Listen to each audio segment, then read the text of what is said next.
नमस्कार। Janaki FM 106 megahertz Janaki समाचार में अपने के स्वागत है। धैर्यकांत सा सुनल जाओ समाचार। एखनुक मुख्य समाचार।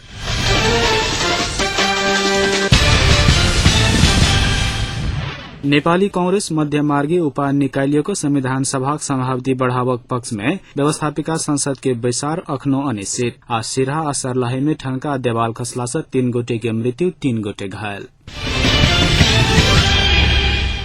संविधान सभा समय बढ़ावले राजनीतिक दल सब बीच अखन विमर्श चल रहा है। संविधान सभा भवन नया बानेश्वर में माओवादी, कांग्रेस, एमाले आ मधेशवादी दल सब बीच द्विपक्षीय तथा त्रिपक्षीय विमर्श चल रहा है। विमर्श सकारात्मक भरल नेता सब जानकारी दिलन। नेता सबक अनुसार 1 महीना भीतर समायोजन में जाकर लड़ाकू सबके रिग्रुपिंग करक हथियार राज्य के बुझावक प्रस्ताव में दल सब सहमति के नजदीक पहुंचल। यद्यपि कांग्रेस आ माओवादी अपन अपन अड़ान पर सहमति करावक प्रयास जारी रखने। दल संघक विमर्श में माओवादी 7,000 लड़ाकू समायोजन करक जेठ 20 गते से कार्यान्वयन करत 1 महीना भीतर समायोजन में जैवाक आ पुनर्स्थापना में जयवाला सबक रिग्रुपिंग करक दोहरा सुरक्षा प्रणाली हटावक आ 6 महीना संविधान सभा समय बढ़ावक प्रस्ताव कयलक। तहिना कांग्रेस कोनो एक कंटेनर के चाभी बुझाओल गेल त किछ समय के लेल संविधान सभा समय बढ़ावल लेल तैयार भेल जा सकैत जनौलक। तत्काल के लेल 1 महीना अर्थात समायोजन में जायवाला आ पुनर्स्थापना में जायवाला सबक रिग्रुपिंग करक समय धरि संविधान सभा समय बढ़ावल लेल कांग्रेसक प्रस्ताव छैक। ऐसे पहिने कांग्रेस सभापति सुशील कोइराला सेहो अपन नजदीकक सहयोगी सबके कार्यतालिका में सहमति कराक 3 महीना के लेल समयावधि बढ़ावक धारणा रखने छलखिन।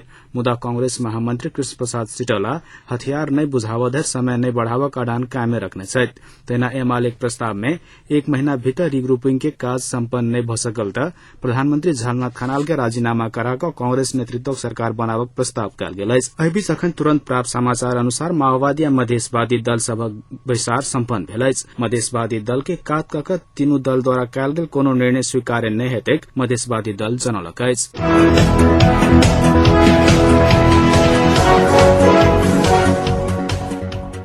नेपाल मजदूर किसान पार्टी संविधान सभा समय बढ़ावक पक्ष में मतदान करक निर्णय कयलक अछि। नेमक किपाक अध्यक्ष नारायणमान बिजुक्सेक अध्यक्षता में सम्पन्न केन्द्रीय सचिवालयक बैसार संविधान सभा समय बढ़ावक पक्ष में मतदान करक निर्णय कयने अछि।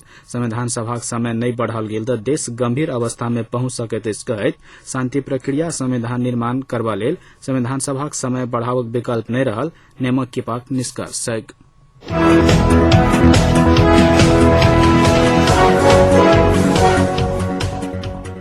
अंतिम दिन धर के प्रयास में सो संविधान सभा समय बढ़ावक विषय में दल सब बीच सहमति नहीं भ सकलाक बाद जेठ 14 गते के बाद के स्थिति के लेल तैयारी सेहो शुरू भेल अछि।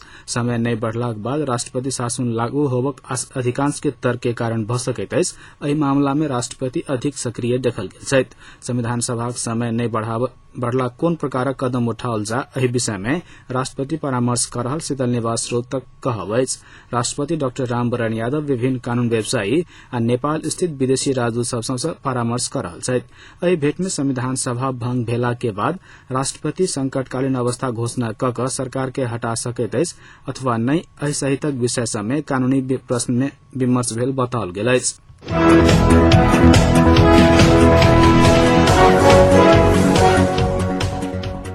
राजधानी में दल सब संविधान सभा समय बढ़ाओल जाय अथवा नहीं एहि विषय में विमर्श कर रहल समय में जनकपुरक जनक चौक संगीत में बनल अछि।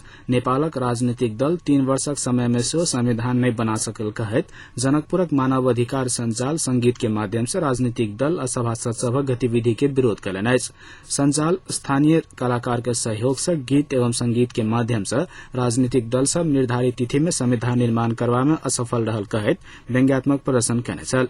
भूमिजा मानवाधिकार संघ, युवा अभियान, महिला मानवाधिकार रक्षक संजाल सहितक मानवाधिकार संघ संगठन के संयुक्त आयोजन में कार्यक्रम के आयोजन कयल गेल।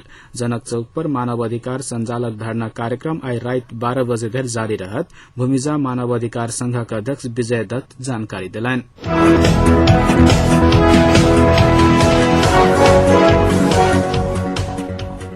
एक वर्ष समयावधि बढ़ाओल गेल सहित संविधान सभा के समय आई मध्य राति में समाप्त भ रहल अछि। समय बढ़ाबऽ के लेल दल सब बीच सहमति नहीं भेल तऽ की हैत कहैत अनिश्चितता बढ़ल अछि। व्यवस्थापिका संसद के बैसार भिनसर 8 बजे बजाओल गेला के बादो अखन धरि शुरू नहीं भ सकल अछि। प्रमुख 3 दल भोरेसँ आंतरिक विमर्श में व्यस्त अछि। संविधान सभा परिसर के सभासद सब पहुंचल छथि। शीर्ष नेता सब की निर्णय करत एहि आस में सभासद सब चौर आ कैंटीन में बैसल छथि। परिसर में 3टा त्रिपाल लगाओल गेल अछि। सभासद सब के कैंटीन में खयबाक व्यवस्था सेहो मिलाओल गेल अछि। अभी संविधान सभा भवन नया बानेश्वर में धरना पर गेल पूर्व सांसद सब के पुलिस नियंत्रण में लेलक अछि।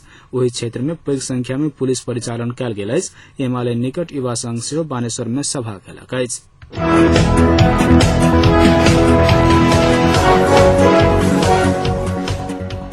एमाले अंतिम समय धरि सहमति से संविधान सभा के समयावधि बढ़ाबऽ के लेल पहल जारी राखत। माओवादी आ कांग्रेस के अलग अलग आंतरिक बैसार समाप्त भेला के बाद नेकपा एमाले के स्थायी समिति के बैसल बैसार संविधान सभा समय बढ़ाबक विकल्प नहीं रहल दावा कयलक अछि। संसदीय दलक बैसार स्थगित कऽ कऽ प्रधानमंत्री तथा पार्टी अध्यक्ष झलनाथ खनाल आकस्मिक रूप से स्थायी समिति के बैसार बजौने छलखिन। एमाले स्थायी समिति के बैसार शांति आ संविधानक सुनिश्चितता करबा पर जोर देलक अछि।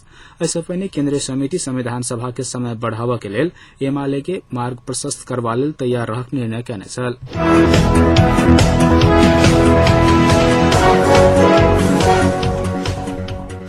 सिरहा में भिनसर ठनका खसला से एक गोटे के मृत्यु भ गेल अछि। सिरहा कुशहा लक्ष्मीनिया वार्ड नंबर 2 के 50 वर्षीय मोहित नारायण दास के खेत में काज कर रहल समय ठनका खसला से घटना स्थले पर मृत्यु भेल अछि। तेना सिरहा के रामनगर मिर्चैया वार्ड नंबर 3 स्थित शीला पेट्रोल पंप के देवाल खसला से पेट्रोल पंप के बगले में घर रहल शेखा शाह 1.5 वर्षीय बेटी बबीता शाह के देवाल में पिचाक घटना स्थले पर मृत्यु भेल अछि तऽ मृतक बबीता के मां सरिता देवी शाह गंभीर घायल भेल छथि। तेना ओहि देवाल में पिचाक परिजा खातून सेहो गंभीर घायल भेल अछि। घायल सभक स्थानीय अस्पताल में इलाज भ रहल इलाका प्रहरी कार्यालय मिर्चैया के इंस्पेक्टर वासुदेव खतीवाड़ा के उद्धृत करे सहकर्मी गणेश शाह जानकारी देलनि।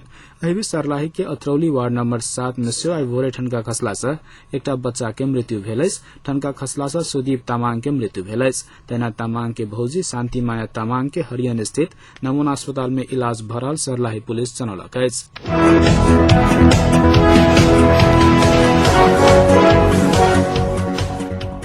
रौतहट जिला में विभिन्न सशस्त्र भूमिगत समूह की गतिविधि में नियंत्रण भेल जिला प्रहरी कार्यालय रौतहट जनौलक अछि।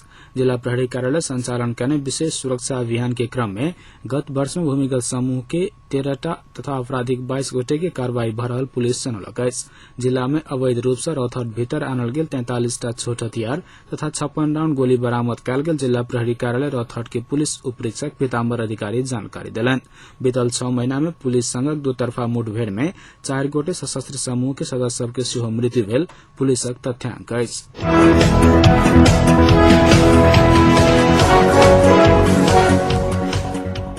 आब जनकपुरक तापक्रम। अखन जनकपुर के तापक्रम 30 डिग्री सेल्सियस अछि।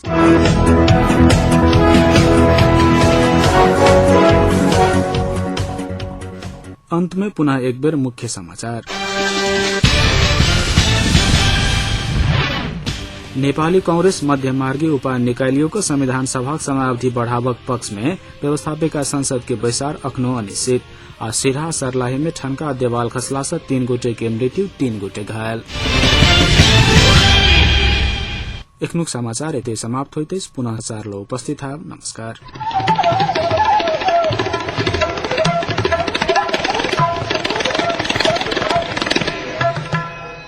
रसगर सुनु आ चहटगर सुनु रसगर।